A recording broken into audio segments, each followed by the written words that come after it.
बनारस में एक पंडित जी का विशाल आश्रम था, जहाँ वे अपने शिष्यों को शिक्षा देते थे।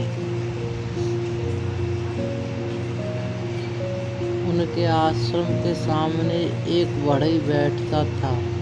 वह बढ़ई अपना काम करते हुए मधुर भजन भी गाता रहता था। हालांकि पंडित जी व उनके शिष्य भजनों की ओर गौर नहीं करते थे। एक बार पंडित जी गंभीर रूप से बीमार हो गए। बीमारी की वजह से वह पढ़ा नहीं पाते थे। अधिकांश शिष्य आश्रम छोड़कर चले गए। कुछ सेवाभावी शिष्यों के सहयोग से आश्रम का काम चल रहा था।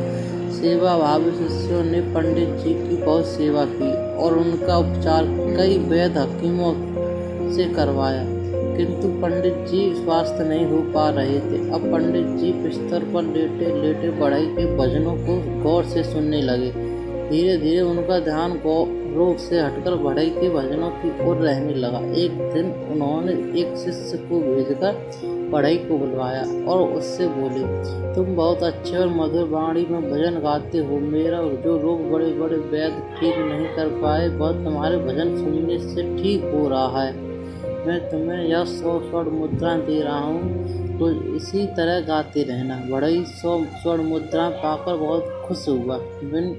बिना कठिन मेहनत किए उसे यह धन प्राप्त हुआ, जिससे वह बहुत खुश था। लेकिन स्वर्ण मुद्राएं लेकर धीरे धीरे उसका ध्यान अपने काम से हटने लगा। वह यह सोचने लगा कि बिना कठिन मेहनत किए और धन कैसे अर्जित हो। उसकी भजन से भी विरक्ति होने लगी। अपना बढ़ई का काम लगन से न करने से उसके काम की सफाई भी कम हो गई, जिससे उसके ग्राहक धीरे धीरे कम होने लगे। दिन रात वह चिंता में रहता कि इन स्वर्ण मुद्राओं को कोई चुरा न ले। बढ़ई मेहनत से जो जी चुराने लगा। एक दिन बढ़ई की आत्मा जागी। उसने सोचा, यह मेरे साथ क्या हो रहा है। फिर उसने गहराई से सोच विचार किया और स्वर्ण मुद्रा लेकर पंडित जी के पास उनको वापस करने पहुंच गया।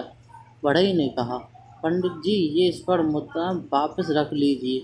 मैं यह जान गया हूँ कि बिना मेहनत से अर्जित धन इंसान की सुख शांति छीन लेता है।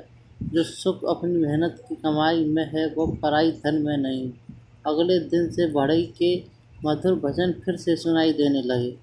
वस्तुतः बिना मेहनत से प्राप्त धन की अशांति पैदा होती है, जबकि मेहनत से अर्जित धन आत्मिक शांति प्रदान करता है। थैंक यू दोस्तों।